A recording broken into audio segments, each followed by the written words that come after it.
ચંડોળા તળાવની ફરતે એએમસીની 50 ટીમોએ મેગા ડિમોલિશનની કામગીરી હાથ ધરી છે। જેમાં જેસીબી સહિતના સાધનો છે તેમની પણ હાલ લેવામાં આવી રહી છે મદદ। અને ગુજરાતના ઇતિહાસના આ સૌથી મોટા ડિમોલિશનનો મુદ્દો હાઈકોર્ટમાં પહોંચ્યો છે અને હાઈકોર્ટમાં ચંડોળા તળાવ ડિમોલિશનના મુદ્દે સુનાવણી પણ હાથ ધરાઈ। સુનાવણી સમયે કોર્ટરૂમ બહાર ચુસ્ત બંદોબસ્ત ગોઠવાયો છે અને રજા છતાં પણ 18 જેટલા અરજદાર તાત્કાલિક સુનાવણીની માંગ સાથે હાઈકોર્ટ પહોંચ્યા। ડિમોલિશન રોકવાની માંગ સાથે હાઈકોર્ટમાં અરજી કરવામાં આવી છે, ત્યારે તત્કાલ સુનાવણી અને મનાઈ હુકમની માંગ સાથે હાઈકોર્ટમાં આ અરજી કરવામાં આવી છે।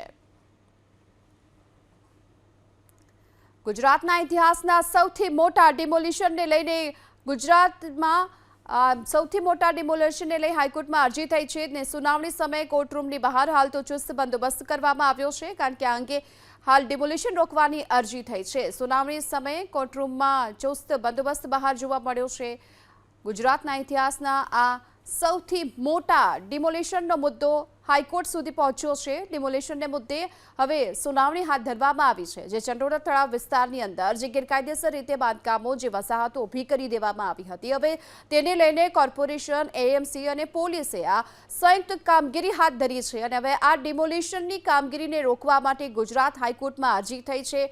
અને આ સાથોસાથ જો કે સુનાવણી સમયે કોર્ટરૂમની બહાર પોલીસનો ચુસ્ત બંદોબસ્ત પણ ગોઠવાયેલો જોવા મળી રહ્યો છે। વધુ વિગતો મેળવે સંવાદદાતા ચેતન બામણીયા આપણી સાથે જોડાઈ ચૂક્યા છે। ચેતન, હાઈકોર્ટમાં જે અરજી કરવામાં આવી છે તેને લઈને શું અપડેટ મળી રહ્યા છે? સુનાવણીને લઈને શું અપડેટ? જી, આજે વહેલી સવારથી જ ગુજરાતના સૌથી મોટા મેગા ડિમોલિશનની કામગીરી ચંડોળા તળાવ ખાતે હાથ ધરવામાં આવી છે અને આ કામગીરી અટકાવવા માટે કેટલાક જે અરજદારો છે તે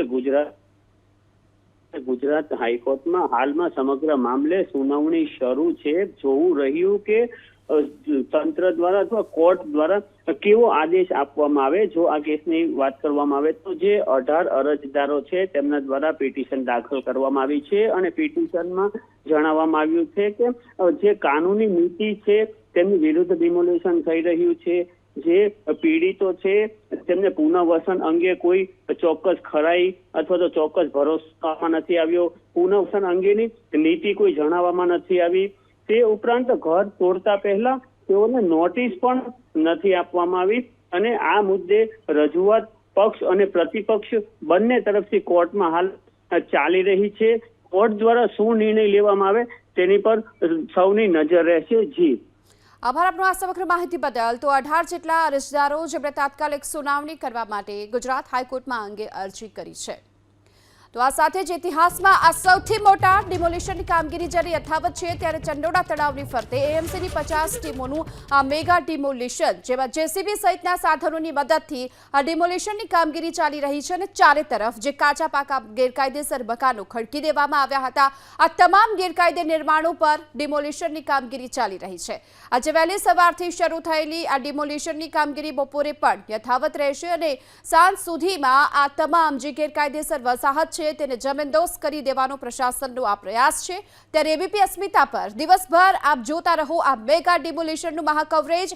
અને આ સાથોસાથ આપને પણ જણાવી દઈએ કે જે મેગા ડિમોલિશનની કાર્યવાહીની શરૂઆત કરવામાં આવી હતી એ જે મહેબૂબ પઠાણ ઉર્ફે લાલા બિહારીના ફાર્મ હાઉસથી થઈ હતી અને ત્યારબાદ તેના કાળા કારનામાના એક બાદ એક જે સામે આવી રહ્યા છે કાળા કારનામા, લાલા બિહારીની કાળી કમાણીના ચિઠ્ઠા એબીપી અસ્મિતા પર છે અને વાહન પાર્કિંગના નાણાં તે ઉઘરાવતો હતો અને આ પ્રકારે પોતાનો ધંધો ચલાવતો હતો તેવી વિગતો પણ હાલ સામે આવી રહી છે।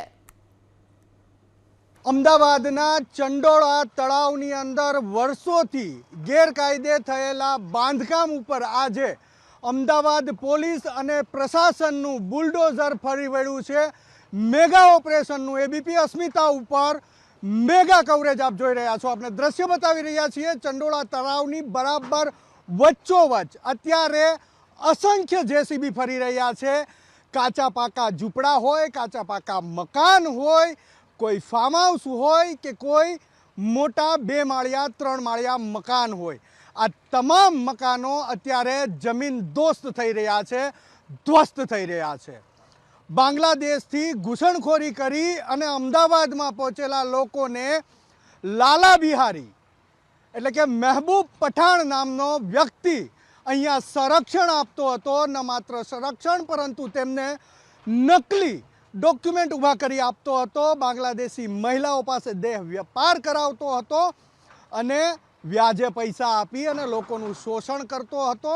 એ વ્યક્તિના ફાર્મ હાઉસ ઉપર પણ બુલડોઝર ફર્યું છે અને અત્યારે વર્ષોથી જે લોકો અહીંયા રહેતા હતા ચંડોળા તળાવની અંદર, એ લોકોના મકાન પણ તોડી પાડવામાં આવ્યા છે. સવારે 7 થી 7:30 વાગ્યાની વચ્ચે આ કામગીરી શરૂ થઈ, જેની અંદર 2000 જેટલા પોલીસ કર્મચારીઓ જોડાયા છે. આ બાજુના દ્રશ્યો પણ શક્ય હશે તો કુણાલ ભાવસાર આપને દર્શાવવાના પ્રયાસ કરશે. દૂર દૂર સુધી જ્યાં પણ નજર નાખો ત્યાં માત્ર કાટમાળ દેખાય છે. થોડા દિવસ પહેલાં એબીપી અસ્મિતાની ટીમ અહીંયા અનેક વખત આવી રિપોર્ટિંગ કરી ગઈ છે અને ત્યારે અહીંયા કાચા પાકા ઝૂંપડા, કાચા પાકા મકાનો, ફાર્મ હાઉસ, 2-3 માળિયા મકાનો ઊભા હતા. ઘૂસણખોરો સામે ઠોસ કાર્યવાહી શરૂ થઈ.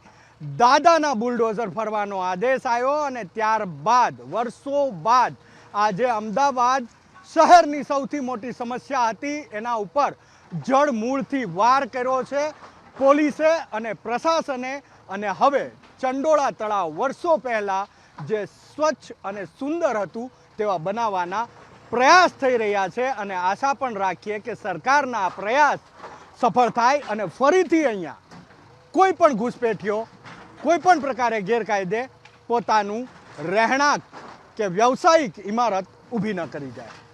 કેમેરામેન કુણાલ ભાવસાર સાથે હિરેન રાજગુરુ, એબીપી અસ્મિતા, અમદાવાદ.